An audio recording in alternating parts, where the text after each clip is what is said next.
Having discussed the two building blocks,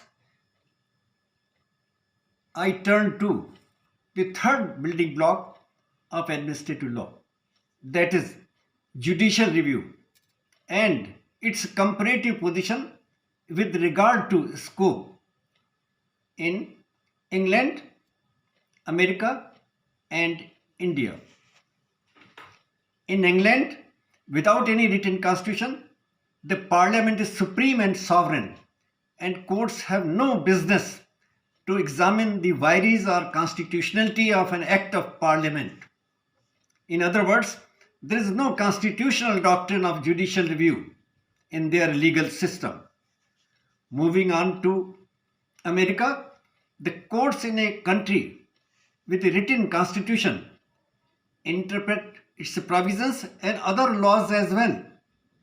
But in Britain, courts interpret the laws but not the constitutional provisions, as there is no written constitution. In US, the constitutional law is higher than ordinary law, and a law that is not in line with the constitution is struck down by the courts, as vice of illegality gets attached to it. After the legendary case of Marbury versus Madison in 1803, thus the doctrine of judicial review was read into the Constitution. Though this doctrine was not expressly mentioned, but it was taken as mentioned by the judiciary in the US.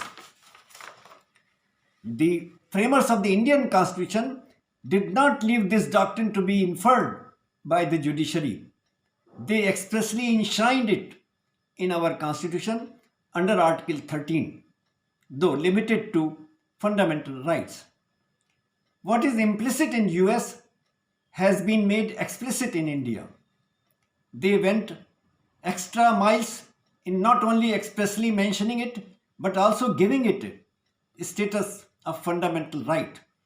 The machinery of Article 226 and Article 32 has been put in place to protect fundamental rights, which include Article 13.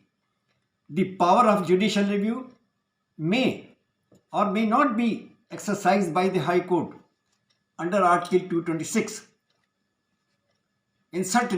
on certain grounds. As if it was not enough, they went ahead and imposed a duty on the Supreme Court under Article 32 to protect the doctrine of judicial review. If the doctrine of judicial review is a brainchild of US, the doctrine of basic structure is a brainchild of India. As per landmark decision of Keshanand Bharti versus State of Kerala, 1973.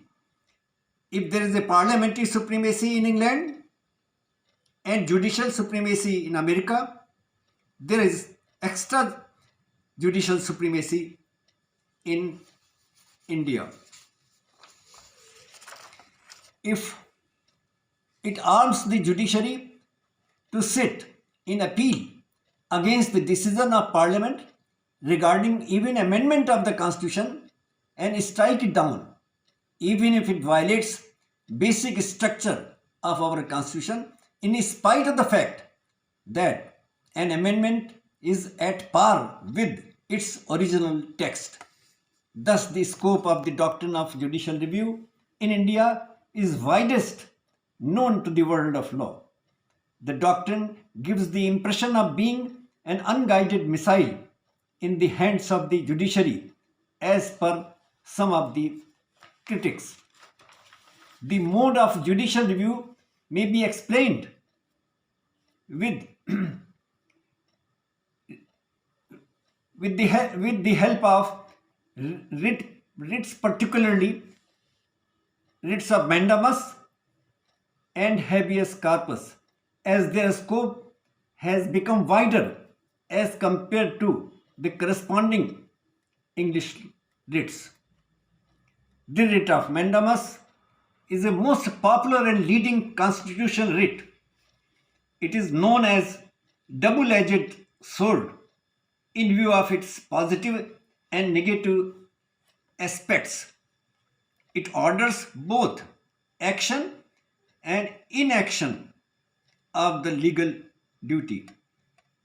Its negative aspect is very helpful to the victims of non-performance of public duties by the authorities.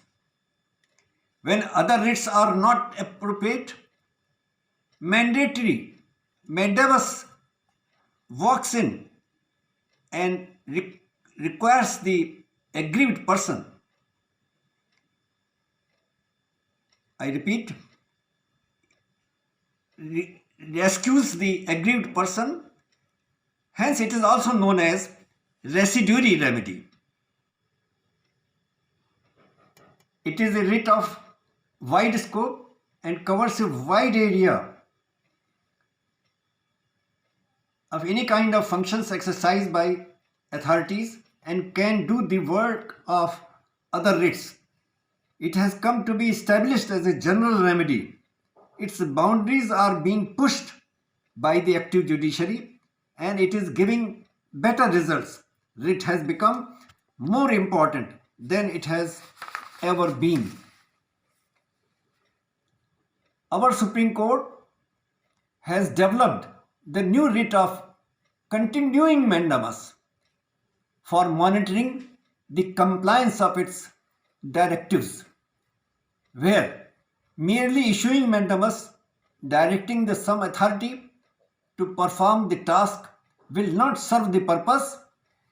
The court may issue directives from time to time to keep the matter pending instead of disposing the writ of mandamus. The court requires the authority to report the progress in the matter so that it may ensure the compliance of the directives. Continuing mandamus has now become the integral part of our administrative law. On this point, we have gone ahead of English law. Concerning writs, the writ is alien to common law judges. Let us turn our focus on the writ of habeas corpus. Liberty is the most precious possession of the mankind. Liberty comes first before anything else in a democratic setup. Nothing is more important than person's liberty. Therefore, it should not be left at the mercy of the executive. The writ habeas corpus is of greatest constitutional importance as it promptly restores the illegally lost liberty. The purpose of the writ of habeas corpus is to test the legality of arrest or detention. It is promptly issued to set a person free when he is arrested illegally. An arrest is illegal when there is no law to authorize the arrest, or law is there but it is unconstitutional.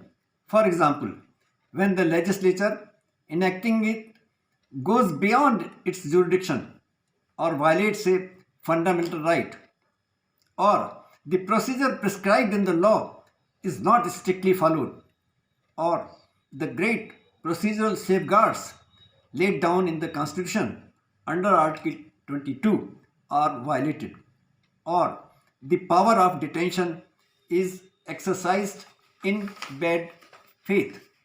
The petition for habeas corpus can be filed by the prisoner himself or by any person interested in him, or even by a stranger. The court can act suo motu on getting information from any source. Thus, the strict rule of locus standi has been relaxed so much that it has become non-existent. Writ of habeas corpus is witnessing dramatic advances so that the protection of liberty may not become a far cry. It covers all cases of total or even partial loss of liberty, whether in public or private custody, under all kinds of proceedings, whether civil, criminal, or revenue, whether arrest is in peacetime or emergency, in violation of Article 21.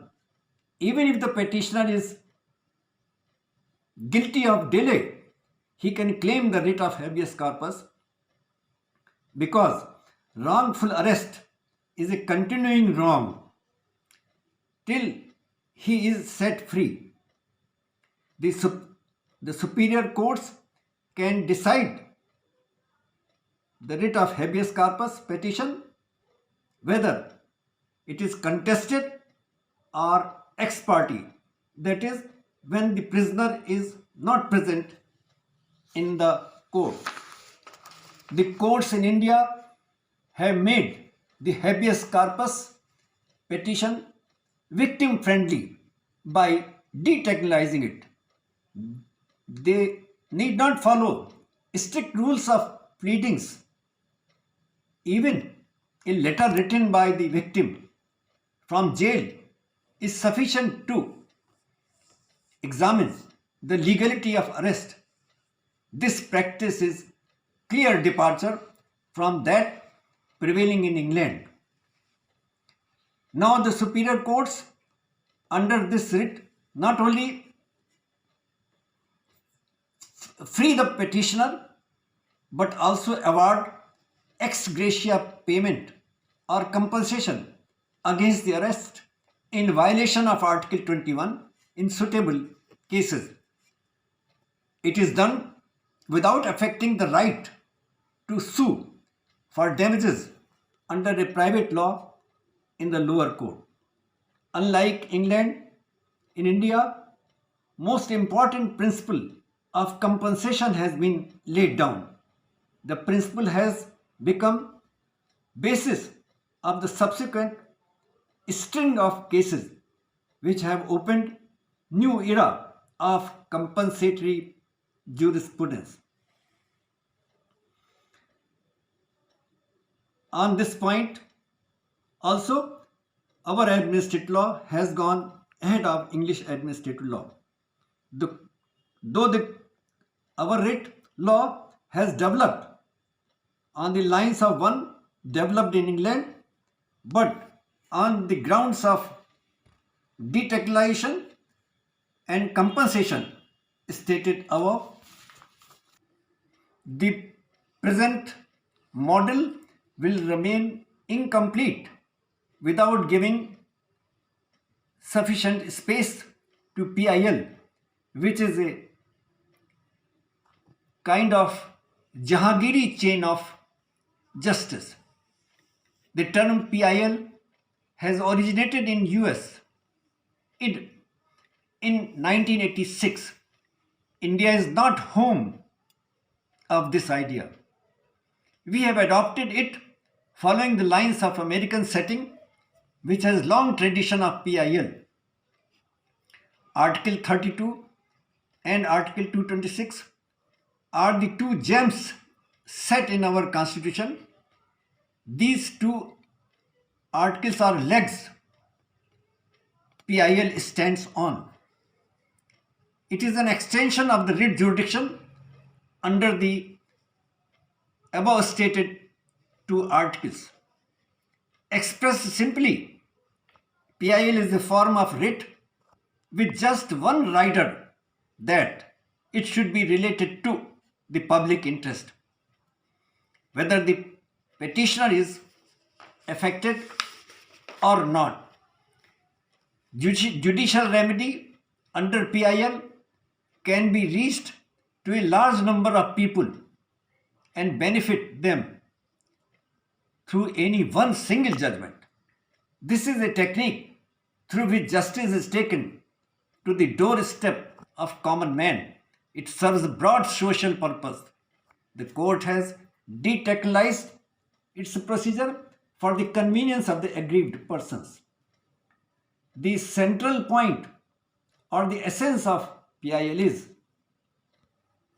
that in regard to PIL, it has relaxed the traditional and strict rule of locus standi.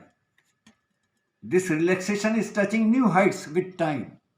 Now, any public spirited person can file PIL on behalf of others, which has led to enlargement of the class of aggrieved persons who may question the legality of an administrative action. It helps the last man standing. The doors of the courts have been opened widest. At the takeoff stage, it appeared to be benefit weak and socially handicapped persons, but it has now moved on to cover both masses and classes. Lot of good has come out of PIL and more is likely to come as it has become most litigated issue and is marching on and on. The good points of PIL hide some bad points as well. The court rejects it if it is titled as PIL, but in reality it is something else. Petitioner styling himself as a public spirited person will not make him so. The idea could never be that the court should help a person who files a petition which is seemingly in the public interest, but in reality it is other way round. That is for his private purpose. The court may not only reject a petition but also slap heavy fine on the petitioner for polluting the process of law. The petitioner is required to come to the court with a clean hand, clean mind, clean heart, and clean objective. PIL may be sugar coated from outside but bitter from inside. Namely, PIL should not involve self-interest, political interest, a publicity interest, money interest. It should not be based on lies, malafide. It should not indulge in wastage of judicial time, trespass into the policy matters, or encroach on the area of executive or legislature, as the judiciary does not want go to the length of crossing its barriers. The enterprising courts are showing unprecedented craftsmanship by their all-time high judicial creativity in this area. They are changing the entire scenario of law by evolving a new jurisprudence concerning administrative law by bringing many victories to the victims of administrative arbitrariness. PIL does not only wipes out tears from the eyes of voiceless victims suffering in silence, but spreads a smile on their faces. Be it known that the teachers should get possessed of all the makings and qualities of good teacher. To be a learned teacher is a challenge like no other. Teachers should have legal updates all the time. They are expected to sparkle their legal intelligence and have high degree of communication skill coupled with good flow, throw and fluency It will get their ideas across to the students and not let them fall in the way. After entering the lecture theatre, a teacher must have a quick run through the main points discussed in the preceding lectures, if any. This will recycle the points and refresh the mind of the students, as also maintain continuity of the lecture. They must also sum up by revisiting the points of the current lecture when they are inching towards its close. In spite of many works lined up, their lecture should have the stamp of hard work and correspond to the highest standard. They are supposed to not only scratch the surface of the topic in issue, but also peel it out and penetrate deeply into it by coming out of their comfort zone. It will fuel their performance and make the students hear with rapt attention. The students will have fulfilling experience and teachers too will have a satisfying experience to address a receptive audience. Teachers are also expected to keep on their fingertips the fact matrix of the case to be referred to. This will enable them to take a capsule view of the relevant matter and finish their lecture within the time frame. At least key takeaways of the lecture will keep on wandering the corridors of the mind of its takers and refuse to fade away. This will in turn give an upswing to the standard of law teaching in our country.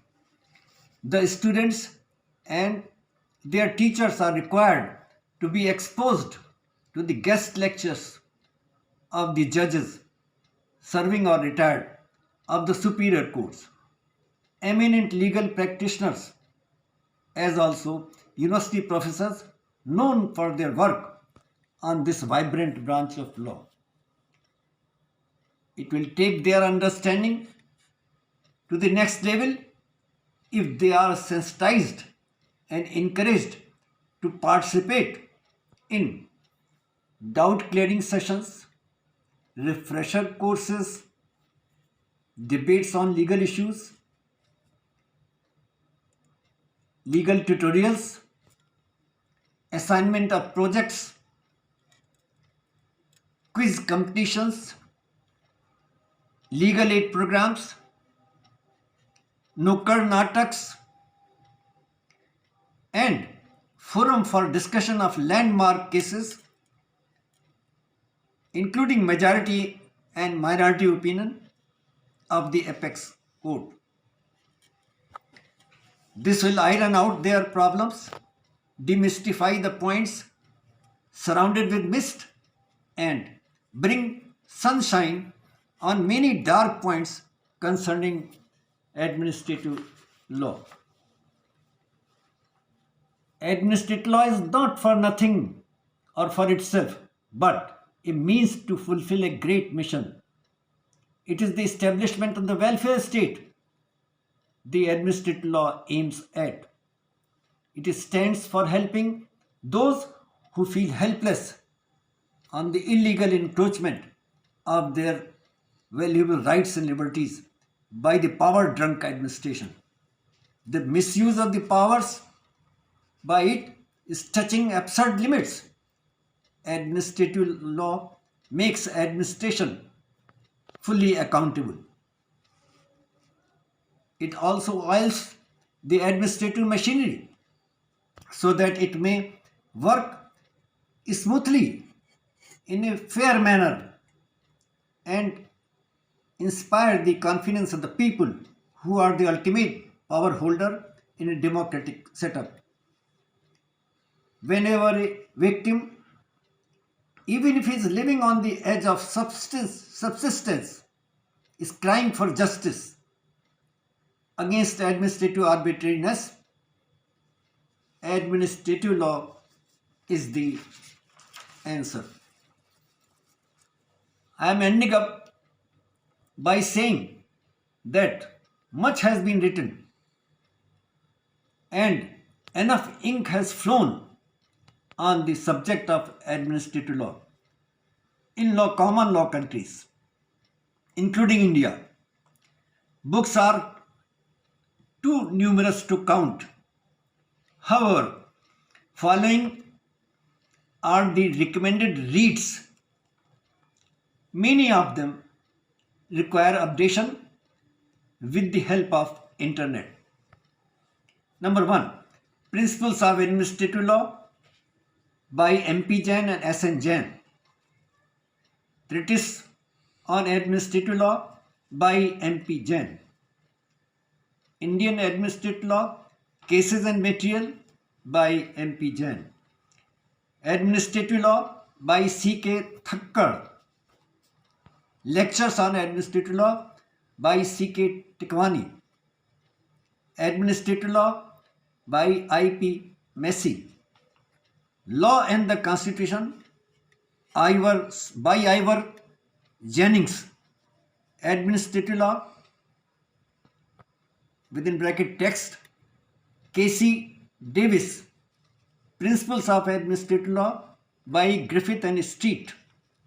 Administrative Law by Schwartz. With this, I finally end up.